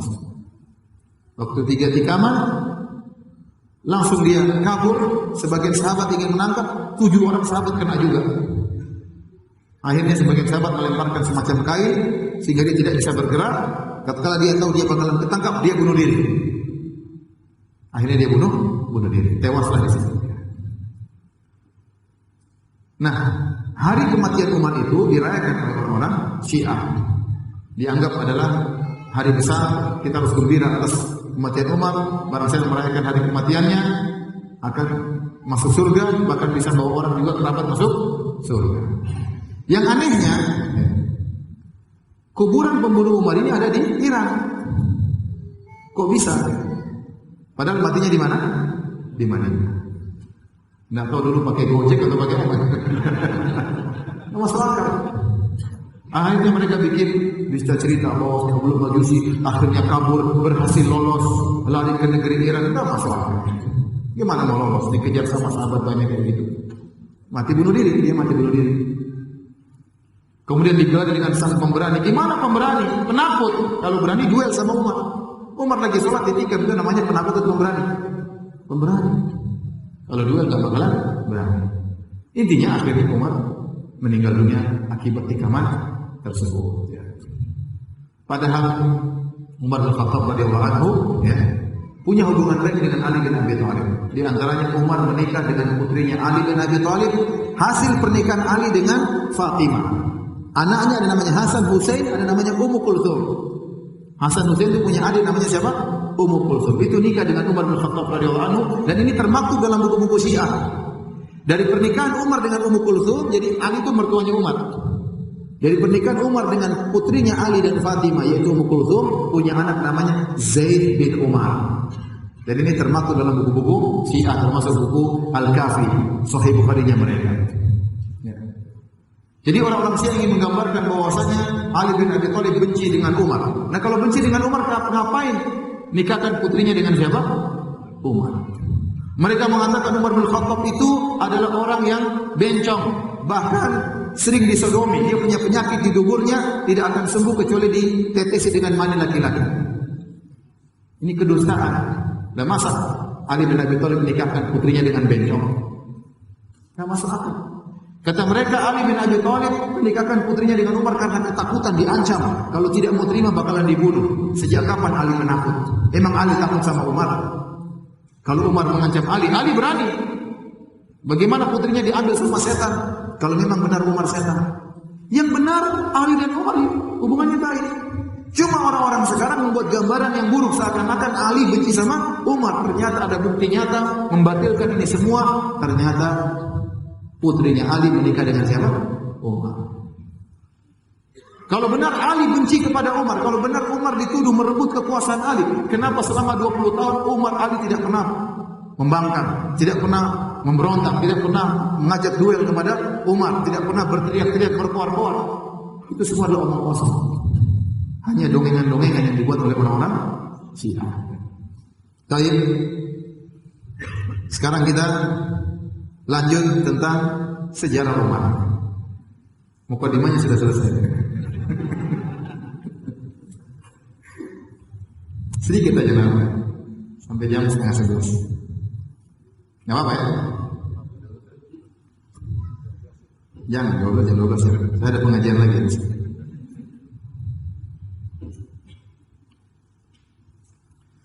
Umar bin Khattab, nama beliau adalah Umar bin Khattab bin Nufail bin Abdul Uzza, sampai kepada bin Ka'ab bin Lu'ay bin Adi bin Ka'ab bin Lu'ay. Jadi nasab dia bertemu dengan kakek Nabi yang sekian di Ka'ab bin Lu'ay. Di Ka'ab bin Lu'ay. Umar bin Khattab. Dan dia adalah seorang Quraisy, tapi Al-Adawi, karena dari Ibni Adi. Ibni Adi disebut dengan Al-Adawi. Dia seorang Quraisy. Kunyahnya Abu Hafs. Kunyahnya Abu Hafs. Dan diberi gelar dengan Al-Faruq. Al-Faruq pembeda, karena membeda antara iman dan kufur. Beliau masuk Islam terlambat, yaitu tidak termasuk orang-orang awal yang masuk Islam. Dia masuk Islam setelah 3 hari Hamzah masuk Islam, baru kemudian Umar masuk Islam. Di awal-awal Islam dia masih musyrik dan dia menyiksa kaum muslimin. Orang-orang Islam takut sama Umar. Adapun Umar lahir yaitu 13 tahun setelah tahun gajah. Nabi lahir pada tahun gajah. Umar lahir 13 tahun setelah tahun gajah. Berarti Umar lebih muda daripada Nabi berapa tahun? 13 tahun. Beda dengan Abu Bakar. Abu Bakar lahir 2 atau 3 tahun setelah tahun gajah. Abu Bakar lebih muda 2 tahun saja dari Nabi. Adapun Umar lebih muda 13 tahun. Adapun sifat fisiknya, beliau adalah seorang yang putih. Saking putihnya terkadang ada warna merah-merah di kulitnya. Kemudian tentunya orang Arab mancung ya. Tentunya, tidak usah dijelasin. Pasti apa? Mancung. Kemudian tinggi orangnya, besar. Tinggi, badannya besar. Di antara ciri-cirinya aswa. Aswa itu botak tengah. Bukan botak tengah, botak begini. Sini namanya apa? Aswa. Sampai ada seorang syekh di Arab Saudi. Dia bikin ceramah tentang judulnya, intinya keutamaan botak. Intinya dia berkata dalam ceramah tersebut, wahai orang-orang yang botak, jangan bersedih. Tahukah kamu kehebatan orang-orang botak? Rata-rata orang botak hebat-hebat. Di antaranya Umar bin Khattab, di antaranya Ali bin Abi Thalib. Mereka semua botak. Dan menurut penelitian di majalah Amerika, bahwasanya orang botak lebih cepat mengambil keputusan daripada orang yang rambutnya banyak. Intinya dia menyampaikan dalil-dalil itu bahwa alam itu hiburan bagi orang yang botak. Intinya Umar botak, kepalanya botak. Ali bin Abi Thalib juga kepalanya botak. Beliau idza masya asra, kalau berjalan cepat. Wa idza takallam asma, kalau ngomong suaranya keras. Wa idza daraba auja, kalau mukul sangat menyakitkan. Adapun bapaknya Nufail bin Khattab, Al-Khattab bin Nufail, Umar bin Khattab bin Nufail. Bapaknya Al-Khattab bin Nufail. Dia punya anak banyak, yang Hafsah ya, dia menikah cerai, kemudian menikah lagi, ada cerai lagi. Dan di antara yang dia nikah adalah tadi putrinya siapa? Putrinya Ali bin Abi Thalib. Dari hasil pernikahan antara Ali dan Fatimah radhiyallahu anhum ajma'in. Adapun ini kisah dijadikan dalil oleh Ibnu Hajar bahwasanya kalau orang nazar, kalau kita mau nikah sama perempuan, apa yang boleh kita lihat? Ada khilaf, ada yang mengatakan yang boleh dilihat hanyalah wajah dan kedua tangan. Ada yang mengatakan boleh dilihat seluruhnya, bebas. Ada yang mengatakan tidak, yang boleh dilihat lebih dari wajah dan tangan. Tetapi perkara-perkara yang biasa terbuka tatkala di hadapan mahramnya. Seorang wanita kalau lagi bersama kakaknya biasanya terbuka apa? Wajahnya, lehernya kelihatan, tangannya kelihatan, betisnya kelihatan. Itu biasa kalau adik kakak ngumpul seperti itu. Ya, tidak pakai jilbab. Dan ini yang dipilih oleh Ibnu Hajar. Dalilnya apa? Dalilnya waktu Umar melihat Ummu Kulsum, ya, kalau nggak salah dia buka betisnya atau apanya. Ya, kemudian Ummu Kulsum pun marah. Ya. Kalau bukan kau Amirul Mukminin sudah saya tampar engkau, calon istrinya. Dijadikan dalil oleh Ibnu Hajar bahwasanya kalau orang mau nikah, yang boleh dia lihat bukan sekedar wajah dan telapak tangan, tapi boleh rambutnya, boleh lehernya, boleh lengannya, boleh juga betisnya yang biasa terbuka tatkala sedang bersama kerabatnya. Adapun kehidupan beliau tatkala di zaman jahiliyah, beliau adalah orang yang hebat, kuat, keras. Ya. Disebutkan kehidupan beliau sangat keras. Dulu disuruh sama bapaknya untuk membalain onta-onta. Oleh karenanya Abdurrahman bin Hatib pernah berkata, "Kuntu ma Umar bin Khattab." Suatu hari aku bersama Umar bin Khattab di Dojnan, di suatu tempat namanya Dojinan atau Dojnan, suatu gunung, ya, di daerah dekat Makkah. Maka Umar berkata, "Kuntu ar'a lil Khattabi bi hadzal makan." Saya pernah menggembalakan onta-onta bapak saya di tempat ini. Fakana fadhan ghalidan, bapak saya kasar sekali, keras sama saya. Disuruh gembala onta di gunung-gunung, bapaknya keras. Fakuntu ar'a ahyanan wa ahtatibu ahyanan. Terkadang aku disuruh bapakku gembalain onta, terkadang aku disuruh cari kayu bakar oleh bapakku. Ini kehidupan yang keras bagi Umar. Pernah juga dia berkata tatkala melewati tempat ini, dia ingat masa lalunya, masa kecilnya. Dia berkata, "La ilaha illallah wal aliyyul azim." La ilaha illallah wal aliyyul azim. Tidak ada sembahan yang berhak disembah kecuali Allah yang Maha Agung. Al-mu'ti man syaa liman syaa. Al-mu'ti ma syaa liman syaa, yang memberikan apa yang Allah kehendaki kepada siapa yang Dia kehendaki. Kemudian beliau berkata, "Kuntu ar'a ibilal Khattabi bi hadzal wadi." Aku pernah mengembalakan onta-onta bapakku di lembah ini. Wa kana fadhan. Bapakku sangat keras, sangat kasar. Yut'ibuni idza amiltu. Kalau sudah suruh saya kerja, saya capek sekali. Wa yadribuni idza qasartu. Kalau saya salah sedikit dipukul oleh bapakku. Jadi Umar sering dipukul sama bapaknya. Antum jangan suka pukul anak antum. Nanti diingat kalau sudah besar. Bapak saya dulu masa sekolah jamuan suka mukul saya waktu kecil. Jangan. Apalagi kalau anak sudah mulai dewasa, enggak pantas untuk dipukul. Dia akan ingat. Kita ingin mengambil hati anak-anak, jangan dengan dipukul. Kasih tahu, pukul sekali-sekali tidak apa-apa. Tapi kalau kebiasaan hukum asal mukul itu nggak benar. Nggak benar. Baik. Kemudian juga Umar pernah mengembalakan kambing-kambing milik bibi-bibinya dari Bani Makhzum. Jadi Umar ini ada hubungan kerabat dengan Abu Jahal. Abu Jahal dari Bani Makhzum. Ibunya Umar dari kerabat Bani Makhzum. Ada yang mengatakan sepupunya Abu Jahal, ada yang mengatakan bibinya Abu Jahal. Jadi ada hubungan kerabat dengan Abu Jahal.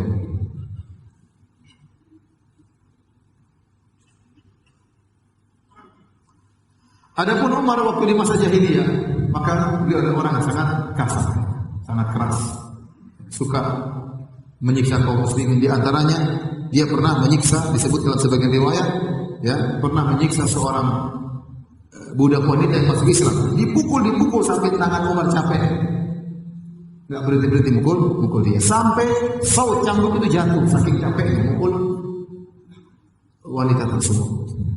Kemudian Abu Bakar melihat Umar sedang menyiksa wanita tersebut, dibeli oleh Abu Bakar, dibebaskan oleh Abu Bakar radhiyallahu taala.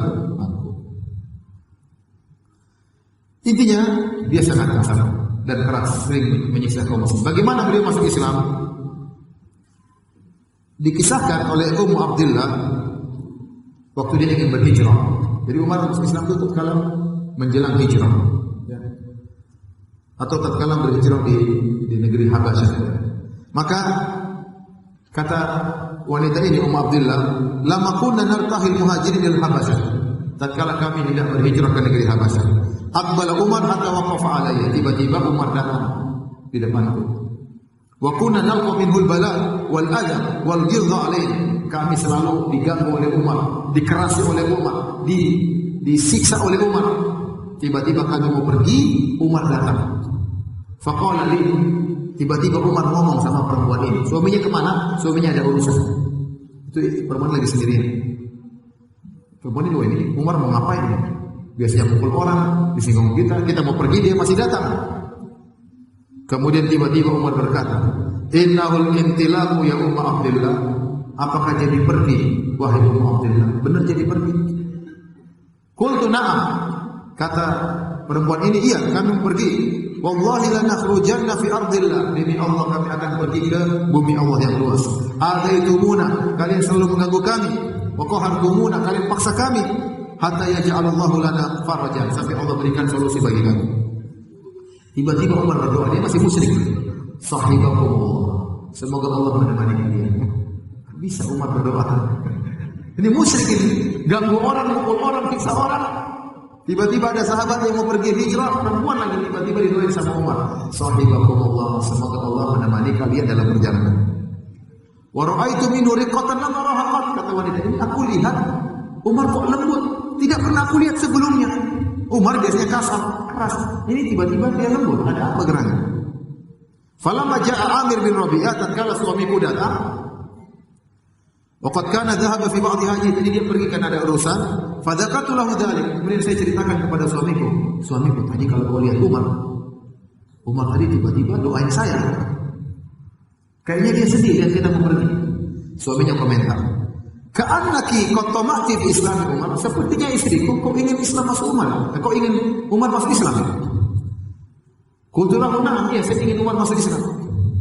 Apa kata suaminya? "Innahu la yuslim hatta yuslima hibad Allah." Dia tidak akan masuk Islam sampai keledai bapaknya masuk Islam. Kata siapa? Kata suaminya. Enggak mungkin Umar masuk Islam. Ya Allah berkehendak lain. Nabi SAW berdoa dalam doanya. Nabi melihat Abu Jahal, Umar orang yang hebat, orang yang kuat, punya pengaruh luar biasa. Maka Nabi berdoa kepada Allah untuk dua orang kafir ini. Salah satunya harus masuk Islam. Kata Nabi, Allahumma a'izal Islam bi ahbi rajulain ilaik. Ya Allah, jayakanlah Islam dengan salah satu dari dua orang ini yang paling kau cintai. Terserah kau pilih yang mana ya Allah. Yang penting salah satu harus masuk Islam. Abu Jahal atau Umar bin Khattab. Nabi berdoa, terserah. Abu Jahal masuk Islam juga oke, Umar masuk Islam juga oke. Nabi berdoa. Ternyata yang paling dicintai oleh Allah adalah siapa? Umar. Dalam riwayat yang lain Nabi berdoa, Nabi lebih suka Umar yang masuk Islam. Maka Nabi berkata, Allahumma a'izal Islam bi Umar bin Khattab. Ya Allah, masukkanlah, jayakan Islam dengan Umar bin Khattab radhiyallahu taala anhu. Dan inilah sebab utama kenapa Umar akhirnya masuk Islam. Banyak riwayat tentang Umar masuk Islam, tapi banyak riwayat tersebut dhaif, rata-rata dhaif. Di antaranya waktu diceritakan Umar ingin ambil pedang, ingin bunuh Rasulullah SAW, tiba-tiba dikabarkan, wahai Umar, adik perempuanmu saja sudah masuk Islam. Maka dia pun pulang ke rumah adiknya, kepada suaminya, dipukullah suaminya, adiknya ditampar sampai berdarah. Kata Umar, waktu itu Umar sedih melihat adiknya, dia habis tampar, dia menyesal. Kata Umar, berikan itu Al-Quran yang kalian baca. Adiknya sembunyikan lembaran Al-Quran. Enggak, kau harus tidak boleh baca itu. Enggak, berikan. Enggak, kau najis. Kalau kau baca harus mandi dulu. Akhirnya Umar mandi, Umar baca ternyata surat Toha, ma anzalna alaikal Quran litashqa illa tadhkiratan liman yakhsha, dan seterusnya sampai Allahu la ilaha illa huwa lahul asmaul husna, sampai innani ana Allahu la ilaha illa ana fa'budni wa aqimis salata li dzikri. Banyak ayatnya dibaca. Tahu-tahu Umar masuk Islam. Ini riwayat masyhur, tapi riwayatnya dhaif secara sanad. Riwayatnya apa? Dhaif. Tapi sering disebutkan oleh para ulama dalam buku-buku sirah mereka. Intinya, setelah Umar masuk Islam, ya, maka Umar pun datang kepada Nabi SAW. Kemudian Umar ketuk pintu, ingin menyatakan Islam di hadapan Nabi. Dia ketuk pintu. Para sahabat tahu ini suaranya Umar, nggak ada yang berani buka. Umar ini gawat. Kata Hamzah juga jagoan. Nanti kalau kita bicara tentang perang, Hamzah jago. Kata Hamzah, bukakan dia. Kalau dia masuk Islam, alhamdulillah. Kalau enggak, bunuh dia gampang. Tidak susah bunuh dia. Ternyata Umar buka pintu, dibuka pintu buat Umar. Ternyata Umar menyatakan apa? Islamnya kepada Nabi Sallallahu Alaihi Wasallam. Setelah Umar masuk Islam, Umar ingin melaporkan Islamnya kepada seluruh kaum Quraisy. Umar bertanya, siapa orang Quraisy yang paling suka nyebar berita, yang paling ember mulutnya siapa? Si Fulan ya. Umar datang. Fulan, tahukah kamu? Saya sudah masuk Islam. Dia belum sempat ngomong, langsung dia kabur pergi ke orang-orang Quraisy. Islam, Umar sabar. Umar sudah keluar dari adat nenek moyang. Umar ikut terus. Kata Umar, tidak, saya sudah masuk Islam. Jadi memang sengaja Umar cari perkara. Semua orang masuk Islam sembunyi-sembunyi, Umar cari perkara. Keluar. Makanya disebutnya dalam asar waktu Umar mau berhijrah, semua sahabat hijrah sembunyi-sembunyi ke kota Madinah. Semua sembunyi-sembunyi. Umar tidak. Dia datang ke depan Ka'bah, dia tawaf di depan orang Quraisy, semua dia tawaf. Setelah dia tawaf, dia salat 2 rakaat. Setelah itu dia datang ke orang Quraisy. Saya mau hijrah, kata Umar. Yang mau hadap silakan. Yang ingin besok anaknya yatim, yang ingin ibunya besok nangis, hadang saya. Semua bingung. Jadi Umar dia hebat luar biasa. Antum jangan begitu. Nanti khawatirnya antum yang anaknya yatim. Karena memang dia hebat, jagoan. Oleh karenanya, setelah Umar masuk Islam ada perubahan dalam Islam. Ya. Sampai Ibnu Mas'ud radhiyallahu anhu pernah berkata, "Mazilna a'izzah mundu aslama Umar." Kami akhirnya menjadi jaya semenjak Umar masuk Islam. Kami dahulu tidak mampu sholat di Masjidil Haram. Sahabat-sahabat yang kabilahnya enggak besar, kabilahnya kecil-kecil enggak berani sholat di Masjidil Haram. Kenapa? Kalau sholat diganggu sama orang musyrikin. Tapi kalau Nabi berani, karena Nabi kabilahnya terkenal Bani Hashim. Abu Bakar juga berani Quraisy. Tapi sahabat-sahabat seperti Ibnu Mas'ud yang kabilahnya kecil-kecil enggak berani sholat di Masjidil Haram. Tapi setelah Umar masuk Islam, mereka berani. Kenapa? Ada yang larang-larang harus berhadapan dengan siapa? Umar. Tapi hadirin dan hadirat yang dirahmati Allah Subhanahu wa taala, ini ya sekedar awal dari kisah Umar bin Khattab ya. Kisahnya panjang ya. Mudah-mudahan nanti di kesempatan lain bisa kita lanjutkan. Allah taala bisawab. Kalau ada yang bertanya saya persilakan.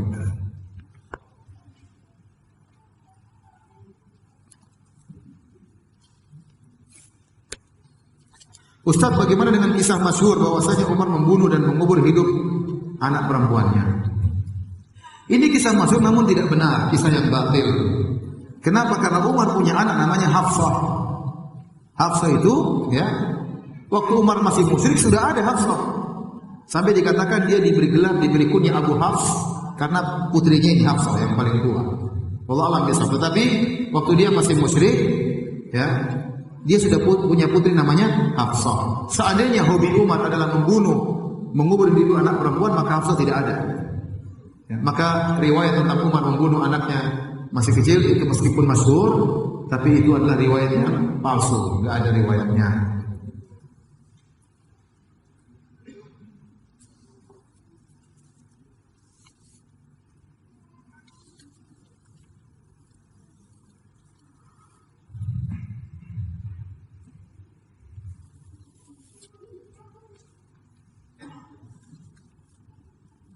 Terkait syubhat yang sering digunakan perkataan Umar yang bunyinya seniman nikmat bid'ah adalah ini. Ya, itu perkataan Umar nikmatil bid'atu hadhihi. Itu waktu Umar salat tarawih. Jadi di zaman Abu Bakar tadi saya katakan tidak ada salat tarawih karena Abu Bakar sibuk. Nabi salat tarawih disebutkan oleh para sahabat, Nabi waktu tinggal 7 malam lagi lebaran Nabi salat tarawih. Tatkala tinggal 6 hari lebaran Nabi tidak salat tarawih. Tatkala tinggal 5 hari lebaran Nabi salat tarawih. Ya. Kemudian tatkala tinggal 4 Nabi tidak, tinggal 3 hari Nabi salat tarawih. Jadi Nabi pernah salat tarawih bersama sahabat berapa kali? 3 kali. Waktu hari keempat para sahabat sudah kumpul ingin Nabi salat tarawih, ternyata Nabi tidak keluar. Nabi sampaikan, saya tahu kalian sudah berkumpul ingin salat tarawih, tapi saya tidak mau salat tarawih. Kenapa? Saya khawatirkan diwajibkan oleh Allah. Karena Nabi kebiasaannya kalau sudah mengkontinyukan suatu amalan, Allah bisa wajibkan. Dan Nabi tidak ingin merepotkan apa? Umatnya. Setelah Nabi meninggal, tidak mungkin sholat tarawih menjadi wajib. Paham? Karena syariat tidak akan berubah, sudah selesai. Maka setelah itu para sahabat melanggengkan sholat tarawih. Tapi kapan pelanggangan sholat tarawih secara rame-rame terjadi di zaman Umar. Waktu di zaman Umar melihat orang-orang sholat di Masjid Nabawi berkelompok-kelompok. Ada yang 3 orang, ada yang berapa orang. Tapi banyak satu waktu banyak jamaah. Dulu kan nggak ada mic, jadi nggak saling mengganggu. Maka Umar punya ide agar mengumpulkan mereka seluruhnya di bawah keimaman Ubay bin Ka'ab. Ya. Satunya lagi sahabat saya lupa, Abu Musa al-Asy'ari atau yang lain saya lupa.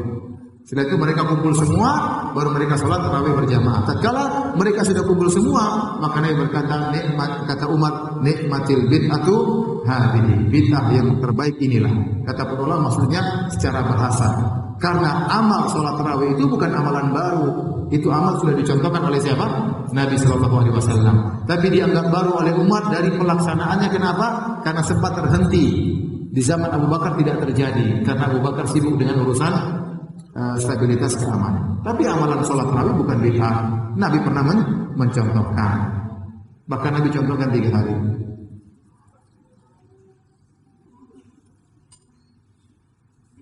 Ustaz, saya minta nasihatnya karena saya sering sholat, kajian dan ibadah lainnya hanya karena disuruh orang tua. Saya tidak mengharap pahala, tapi saya hanya niatkan karena Allah saja. Ya, sayang ya. Jadi niatnya ditambah, niat untuk menyenangkan hati orang tua dan niat karena Allah Subhanahu wa taala. Toh tetap saja datang pengajian, toh tetap saja sholat, mau enggak mau tetap apa? Sholat. Dia tinggal ditambah niatnya. Ya, bahwasanya hidup ini ya saya perlu punya bekal di akhirat. Alhamdulillah saya pun sholat, saya pun di pengajian meskipun dipaksa orang tua. Niatnya dibenarkan niatnya karena ya ikhwan kita semua akan meninggal dunia dan kita butuh apa? Butuh bekal di akhirat. Ya. Mungkin yang bertanya masih muda disuruh orang tua. Ya. Kalau Anda masih muda sudah punya bekal luar biasa.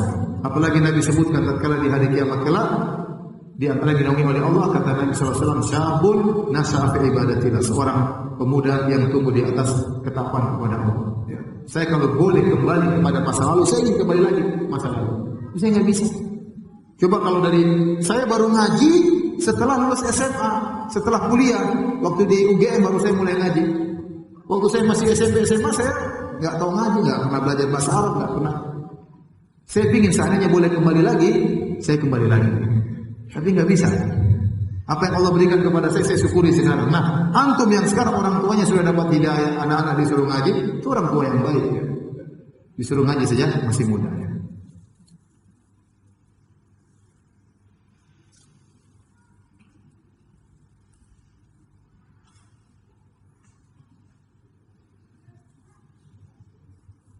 Seperti yang Ustaz jelaskan dalam ceramah, begitu lembutnya hati Nabi, sampai orang paling musuhinya pun tetap dia baik dan memaafkan.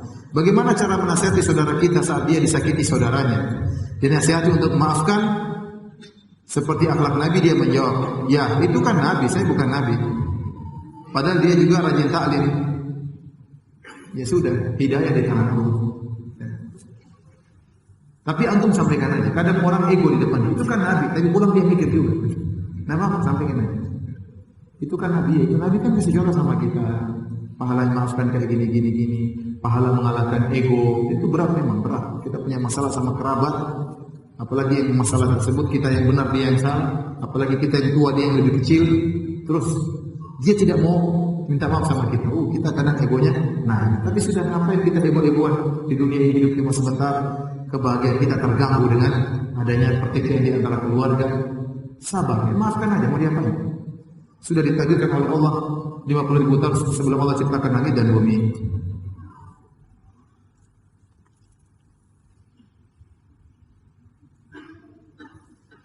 Maaf menyimpang dari tema. Bagaimana cara mengingatkan istri untuk membaca Al-Quran? Mungkin istri saya malu karena bacaannya kurang bagus. Dia diajarilah istri. Bagus kok, bagus. Sampai bilang kurang bagus, bagus. Tapi diperbaiki sedikit-sedikit. Bagus, masya Allah, merdu. Ya, perlu dipuji sedikit.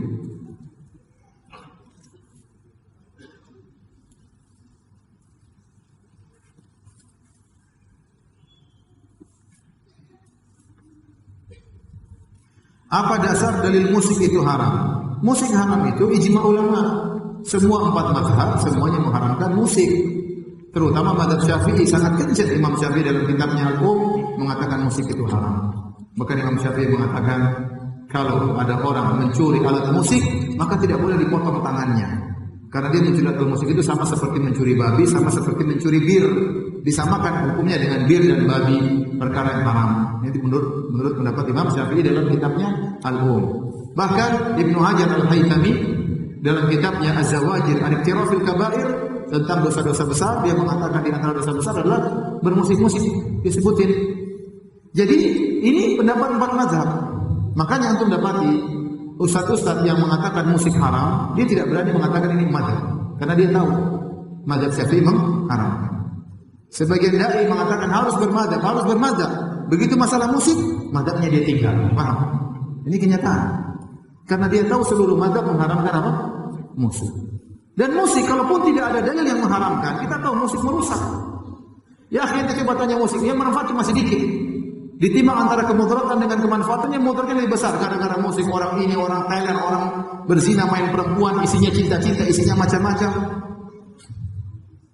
Isinya bikin cengeng-cengeng. Akhirnya kacau semuanya gara-gara apa? Musik. Pulangkan saja, hanya minta cerai. Gara-gara pulangkan saja ke rumah orang tuaku. Lihat semut lewat, semut gila sama semut.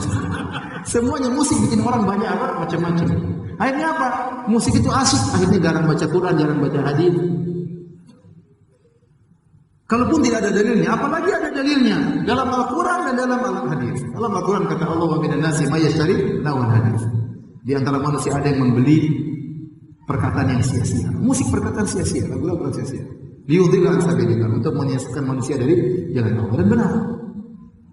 Saya dulu pemusik, saya punya grup band. Jadi kita main band, budak, begitu azan saya berhenti sholat. Tadi benar-benar saya rasa hati saya kering. Saya gelisah, kenapa ini? Dulu kita grup juara kasidah ya. Saya juara kasidah dulu. Ini beneran juara kasidah. Dulu acara halal bihalal saya yang main menghibur masyarakat di Kota Sorong. Saya yang main band, grup saya. Apa namanya? Jadi band. Artinya, tapi saya tidak merasakan apa? Kebahagiaan. Saya tidak merasakan kebahagiaan. Banyak orang cari kebahagiaan dengan musik, dia tidak bahagia. Ini yang saya sampaikan. Beda antara kebahagiaan dengan kelezatan. Anda lihat cewek cantik yang bukan tidak halal bagi Anda merasakan kelezatan, tapi di hati Anda sengsara. Orang minum khamar dia ada kelezatan, tapi hatinya sengsara. Maksiat pasti hati sengsara. Orang dengar musik juga demikian, dia ada kelezatan, dia kelezatan kepala goyang-goyang. Tapi apakah hatinya bahagia? Tidak. Kalau memang musik itu datangkan kebahagiaan, maka pemusik semuanya bahagia. Ternyata tidak. Betapa banyak pemusik yang rusak kehidupannya. Yang cerai dengan istrinya, yang selingkuh, yang morfin, yang ini, yang anu, yang bunuh diri juga banyak. Apakah mereka bahagia? Omong kosong. Justru saya tinggal di kota Madinah, tidak pernah dengar musik saya bahagia. Anda ingin cari bahagia, kalau kelezatan iya. Musik lezat, zina lezat, khamar lezat, iya. Nonton film porno lezat. Tapi apakah bahagia? Tidak. Beda antara bahagia dengan kelezatan. Saya berbicara bukan sebagai orang yang tidak punya pengalaman. Saya punya pengalaman. Ya, saya pernah bermusik. Tidak bisa tidur kecuali dengar apa? Lagu. Kalau tidak main gitar, tangan gatal.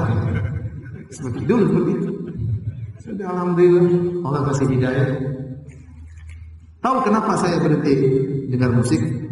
Suatu hari saya pergi ke Ustaz Muhammadiyah. Semoga Allah beri kebaikan kepada dia.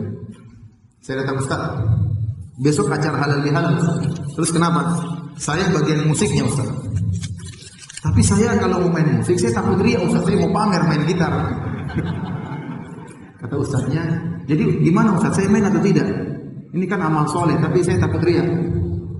Kata Ustaznya, musik itu haram. Kaget saya. Baru tahu ada orang bilang musik. Seumur hidup saya nggak pernah dengar, kecuali baru dia ngomong musik itu haram. Saya kaget luar biasa. Tapi saya belum tinggalkan musik, cuma gelisah. Masa sih haram? Masa Ustaz yang ngawur? Punya saya bergejolak, tapi saya timbang-timbang lagi benar. Selama ini saya sholat, kalau habis musikan hati saya nggak tenteram, nggak bisa khusyuk. Tapi itu awal yang buat saya kaget. Saya orang bilang, apa bisa orang hidup tanpa musik? Bisa. Di Madinah kita hidup tanpa musik tenteram.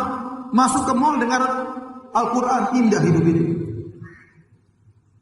Jadi musik itu haram. Dalam hadis kata Rasulullah SAW, dalam Sahih Al-Bukhari, la yakunanna aqwamu min ummati yastahilluna al-hiram wal harir wal khamr wal ma'azif. Akan ada dari umatku yang menghalalkan zina, menghalalkan kain sutra bagi laki-laki, menghalalkan khamar, bir, dan menghalalkan alat musik. Ini serangkaian. Dan sudah ada orang yang menghalalkan. Jangankan zina, LGBT dihalalkan sekarang. Ya. Kain sutra dihalalkan, khamar dihalalkan, alat musik juga dihalalkan. Jadi dalilnya ada. Oh, Ustaz hadisnya dhaif. Siapa yang mendhaifkan?